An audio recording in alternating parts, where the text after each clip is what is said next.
everything we are told to want comes with one assumption, that we all define achievement the same way. But often, many fail to realize that success carries a different weight in different hands, shaped by experience, circumstance, and the quiet desires we rarely put into words. Some find success in the accumulation of wealth, of titles, of things that shine under the right light. Others see it in the absence of those things, in the freedom to step away, in the ability to move without being tethered. Everyone has their holy grail, their version of success, and it is a uniquely personal thing. The challenge is not just in reaching it, but in having the courage to seek it in the first place, especially when it does not resemble what the world tells us it should. But what happens when success is measured against the backdrop of privilege? The conversation shifts. In privileged societies, success is often framed in terms of financial achievement, innovation, or influence, things that are attainable largely because the basic necessities of life are already secured.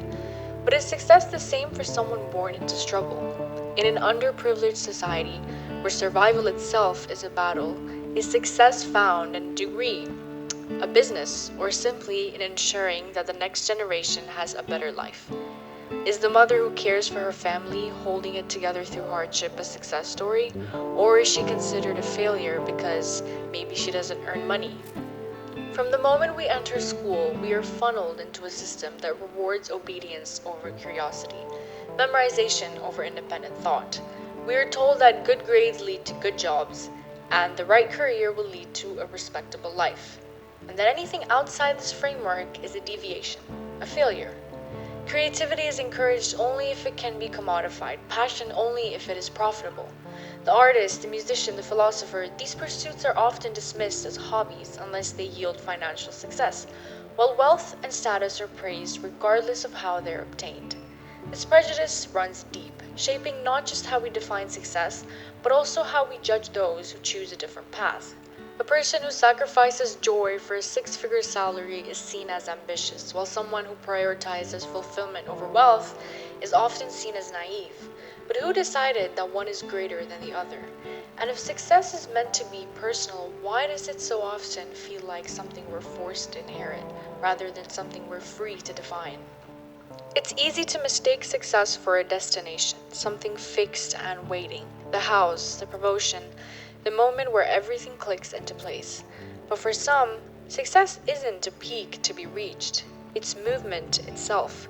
The person who chooses to walk away from something everyone else admires because they know it's not theirs to hold. And then there is the skepticism, the belief that notions of success depend entirely on what you believe the right goal to be. Some argue that the only people redefining success in softer terms are those who are too weak to accumulate wealth, that their perspectives are merely justifications for their failure. But is that true? Does success belong only to those who can monetize it? If a poet spends their life writing verses that never make them rich but change the hearts of those who read them, are they unsuccessful?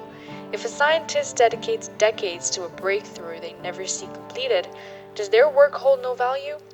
If a teacher changes the course of a student's life in ways that cannot be measured, have they failed?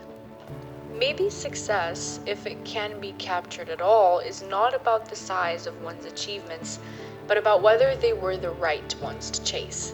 Whether at the end of it all, a person can look at the life they have lived and say, this was mine. Not something borrowed, not something inherited, not something forced upon them, but something chosen. And perhaps the real tragedy is not in failing to reach a conventional version of success, but in never daring to define one's own. Perhaps not in how much has been gained, but in whether anything important has been lost along the way.